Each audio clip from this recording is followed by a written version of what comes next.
Welcome students. अच्छा जी, तो हम पढ़े थे रिन्यूएबल सोर्सेज ऑफ एनर्जी। इनमें जो फर्दर एनर्जी सोर्स है वो है विंड एनर्जी। विंड हर जगह हमारे इर्द गिर्द मौजूद है और विंड के अंदर किनेटिक एनर्जी मौजूद होती है जिससे हम डिफरेंट काम कर सकते हैं।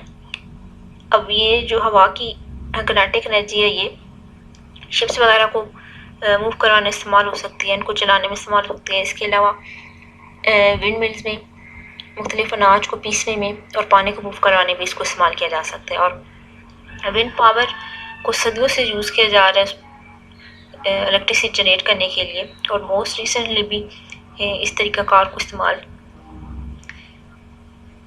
कर रहे हैं हम लोग कि विंड से एनर्जी से हुआ कि वो टरबाइन को चलाएगी। टरबाइन फर्दर जनरेटर के साथ कनेक्टेड है और जनरेटर से फिर इलेक्ट्रिसिटी प्रोड्यूस होगी। तो यूँ जो विंड मशीन्स हैं वो आपस में बहुत सारी विंड फार्म मिली हुई होती है, वो इलेक्ट्रिसिटी को प्रोड्यूस करवाती है विंड पावर प्लांट्स में। यूनाइटेड स्टेट में जो विंड पावर प्लांट्स हैं वो तकरीबन 1300 मेगावाट बिजली एक दिन में पैदा करते हैं। इसके अलावा यूरोप में भी जो विंड एनर्जी से इलेक्ट्रिसिटी प्रोड्यूस की जा रही है वो 100 या इससे ज़्यादा की एनर्जी प्रोड्यूस की जाती है। Energy source is geothermal energy. Geo mean earth, thermal mean heat, energy ability to do work कि ज़मीन की हीट एनर्जी। अब दुनिया के मुख्तलिफ पार्ट्स में ज़मीन पे कुछ ऐसे एरियाज हैं कि जहाँ पे हमें गर्म पानी के चश्मे मिलते हैं। इसके अलावा ज़मीन के अंदर किसी पॉइंट पे पिघली हुई हालत में लावा मौजूद होता है जिसको हम मैग्मा का नाम देते हैं। या आसान लफ्ज़ों में मैं ये कहूँ, मैं कह सकती हूँ कि ज़मीन के नीचे कुछ ऐसे पॉइंट्स हैं कि जहाँ पे टेम्परेचर बहुत हाई होता है और उस हाई टेम्परेचर को हम अपने पर्पज़ के लिए यूटिलाइज़ कर सकते हैं। इतना ज़्यादा हाई टेम्परेचर होता है कि अगर उसके करीब कहीं से पानी उन पॉइंट्स में से पास करे तो पानी को अपनी थर्मल एनर्जी ट्रांसफ़र कर देंगे और पानी स्टीम में कन्वर्ट हो जाएगा। तो उस एनर्जी को हम नाम देते हैं जियोथर्मल एनर्जी का। अब इस एनर्जी को हम कैसे इस्तेमाल कर सकते हैं, तो उसके लिए उन पॉइंट्स के करीब हम कुएं बना लें और इसके अलावा ये हो कि वहाँ पूरा पावर प्लांट्स लगा दें, पूरा सिस्टम लगा दें, और जैसे ही पानी स्टीम में कन्वर्ट हो तो पाइप्स के थ्रू हम आगे कनेक्शन दे देते हैं कि हाउसेस या ऑफिस को गर्म रखने के लिए फिर हम इस्तेमाल कर सकते हैं। इसके अलावा हम बिजली को बनाने के लिए भी थर्मल एनर्जी को यूज़ कर सकते हैं। तो तकरीबन ये जो एरिया है वो गर्म रॉक के करीब, ठीक है, near hot rocks at places, कि वो जगह तकरीबन गर्म चट्टानों के नीचे पाई जाती है कि जहाँ पे मैग्मा जो है वो इतना गहराई में मौजूद नहीं होता। तो आसानी से फिर हम कुएं खोद के थर्मल एनर्जी को यूटिलाइज कर सकते हैं अपने डिफरेंट कामों को सरअंजाम देने के। Next is energy from biomass. Biomass में एनिमल डंक्स आ जाते हैं। इसके अलावा प्लांट वेस्ट मटीरियल्स आ जाएंगे, घर का कूड़ा कटकर। तो जितने भी वेस्ट मौजूद है, ठीक है, उन वेस्ट को जला के जब हम एनर्जी हासिल करते हैं तो उस एनर्जी को हम नाम देते हैं बायोमास एनर्जी का। इस एनर्जी को भी सालों से हम यूज़ करते आ रहे हैं, सदियों से यूज़ कर रहे हैं, स्पेशली विलेजेस में एनिमल डंक्स को या डेड प्लांट्स को जला के हम एनर्जी हासिल करते हैं और उस एनर्जी को फिर हम कुकिंग पर्पज़ के लिए, क्योंकि वहाँ से हीट एनर्जी प्रोड्यूस होती है, और फिर कुकिंग पर्पज़ के लिए यूज़ कर सकते हैं। इसके अलावा उससे इलेक्ट्रिसिटी प्रोड्यूस करवाई जा सकती है। लेकिन यहाँ पे भी कुछ ना कुछ साइड इफ़ेक्ट मौजूद हैं। तो वो साइड इफ़ेक्ट क्या हैं कि एनिमल डंक्स या जो डेड प्लांट्स हैं वो जैसे डिकम्पोज होंगे, जलेंगे, तो अपनी डिकम्पोजिशन के बाद वो मीथेन गैस या कार्बन डाइऑक्साइड गैस देंगे। ये हार्मफुल गैसेस हैं। तो इसलिए हमें जो है वो ऐसा सोर्स यूज़ करना चाहिए एनर्जी को या इलेक्ट्रिसिटी को प्रोड्यूस करवाने के लिए कि जो कि पोल्यूशन काज ना करे या हार्मफुल इफेक्ट ना दे। इस मास एनर्जी इक्वेशन किसी बॉडी की काम करने की सलाहियत को एनर्जी कहते हैं, जबकि मास मैटर की प्रॉपर्टी है कि वो कितनी जगह घेर रहा है। मिसाल के तौर पे अगर कोई बुक किसी टेबल पे पड़ी हुई है तो वो कोई ना कोई स्पेस ऑक्युपाई करेगी और स्पेस को हम नाम देंगे बुक के मास का।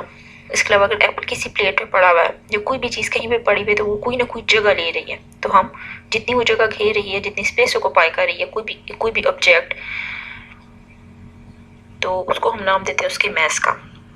आइंस्टाइन ने प्रिडिक्ट किया था कि जो मास और एनर्जी है ये है दो डिफरेंट क्वांटिटीज, लेकिन इन दोनों को एक दूसरे में चेंज किया जा सकता है, ये इंटर कन्वर्टिबल है, यानी मास एनर्जी में चेंज हो सकता है और एनर्जी को मास में चेंज किया जा सकता है। तो उन्होंने इसी बात को एक इक्वेशन के थ्रू एक्सप्लेन किया था और उस इक्वेशन को नाम दिया गया है इज इक्वल टू एम। इस इक्वेशन को नाम देते हैं आइंस्टाइन मास एनर्जी इक्वेशन का, वो बराबर होती है is equal to MC square के। तो यहाँ पे जो C है ये स्पीड ऑफ लाइट है, ठीक है, कि जो रोशनी है वो कितनी स्पीड के साथ ट्रैवल कर रही होती है, वो बराबर होगी 3 मल्टीप्लाई 10⁻⁸ मीटर पर सेकेंड। इतनी स्पीड के साथ लाइट ट्रैवल करती है। अब नेचर में जितनी भी रिएक्शंस हो रहे हैं उनको इस इक्वेशन को एक्सप्लेन किया जा सकता है। जिस तरह सन से जो हमें एनर्जी मिल रही है, ठीक है, तो या स्टार्स में जो रिएक्शंस हो रहे हैं तो भी उनको इस इक्वेशन को एक्सप्लेन किया जा रहा है कि वहाँ पे जो मास है वो किस में कन्वर्ट हो रहा है, एनर्जी में। तो मास की मिकदार कितनी थोड़ी क्यों ना हो, लेकिन एनर्जी हमें क्या है कि वो काफ़ी ज़्यादा प्रोवाइड करेगा। एक सिंपल सी मिसाल लेते हैं एप्पल की। एप्पल जब तक एक प्लेट पे पड़ा हुआ है तो उसका कोई ना कोई मास होगा, लेकिन जैसे हम खाना शुरू करते हैं तो उसकी वो क्वांटिटी या उसका जो मास है वो कम होना शुरू हो जाएगा और हमें एनर्जी दे रहा है। हमने एप्पल खा लिया तो एक्चुअली वो जो अब एप्पल तो ख़त्म हो गया, उसके जो मैटर था या मास था वो तो ख़त्म हो गया, लेकिन वो हमें एक्चुअली किस में कन्वर्ट हुआ उसका मास, एनर्जी में, कि वो हमें एनर्जी देगा। इसके अलावा न्यूक्लियर रिएक्शंस जो हो रहे हैं उनको भी इस इक्वेशन को एक्सप्लेन किया जा सकता है कि न्यूक्लियर रिएक्शंस में जो एनर्जी मिल रही होती है पावर प्लांट्स में, तो वो इस इक्वेशन के बेस पे मिल रही होती है कि जो मैटर है वो कन्वर्ट हो रहा होता है किसमें, एनर्जी में, और रिजल्ट कभी हमें बहुत ज़्यादा एनर्जी मिल रही होती है। नेक्स्ट टॉपिक सब topic is electricity from fossil fuels. बिजली को हम यूज़ करते हैं अपने घरों में, अपने ऑफिस में, तकरीबन हर जगह पे, फार्म में, फैक्ट्रीज में बिजली हम यूज़ करें। और इलेक्ट्रिसिटी को जनरेट करवाने की भी डिफरेंट मेथड्स थे, डिफरेंट वेज थे, डिफरेंट सोर्सेज थे। लेकिन इस टॉपिक के नाम से ज़ाहिर है कि यहाँ पे हमने देखना है कि जो इलेक्ट्रिसिटी हमें मिल रही है फोसिल फ्यूल्स से, तो वो कैसे मिल रही है, वो किन किन डिफरेंट फॉर्म्स ऑफ एनर्जी में कन्वर्ट होने के बाद रिजल्ट के तौर पे इलेक्ट्रिसिटी हमें मिल रही है। तो उस चीज़ को हमने देखना है ब्लॉक डायग्राम के थ्रू। फोसिल फ्यूल्स मेन कोयला, ऑयल या नेचुरल गैस है, तो इनको जब जलाएंगे तो फोसिल फ्यूल्स में एक्चुअली कौन सी एनर्जी स्टोर थी, केमिकल एनर्जी। इनपुट के तौर पे हमें कौन सी थी, केमिकल एनर्जी इनमें मौजूद थी, और केमिकल एनर्जी फिर जलने के बाद किस में कन्वर्ट हो जाएगी, हीट एनर्जी में। उस हीट एनर्जी को हम पानी को गर्म करने के इस्तेमाल कर सकते हैं और पानी को स्टीम में कन्वर्ट कर देगा। तो ये जो हीट एनर्जी है वो स्टीम में जब कन्वर्ट हुई तो स्टीम के पास कौन सी एनर्जी आ जाएगी, पोटेंशियल एनर्जी, ठीक है। उस पोटेंशियल एनर्जी को हम टरबाइन को चलाने में यूटिलाइज करेंगे तो पोटेंशियल मैकेनिकल एनर्जी में कन्वर्ट हो जाएगी, या जस्ट आप काइनेटिक एनर्जी बोल सकते हैं। मजीद उस काइनेटिक एनर्जी को हम यूटिलाइज कर सकते हैं जनरेटर को चलाने में, और जनरेटर जब उस एनर्जी को यूटिलाइज करेगा और रिजल्ट के तौर पे हमें क्या देगा, इलेक्ट्रिसिटी प्रोड्यूस करवाएगा, ठीक है। तो यूँ जो इनपुट के तौर पे हमने फोसिल फ्यूल दिए थे जिसमें केमिकल एनर्जी स्टोर थी, तो आउटपुट में हमें इलेक्ट्रिसिटी मिली एज अ एनर्जी, यानी इनपुट भी हमें एनर्जी दी और आउटपुट भी हमें एनर्जी मिली है, लेकिन फॉर्म्स डिफरेंट हैं।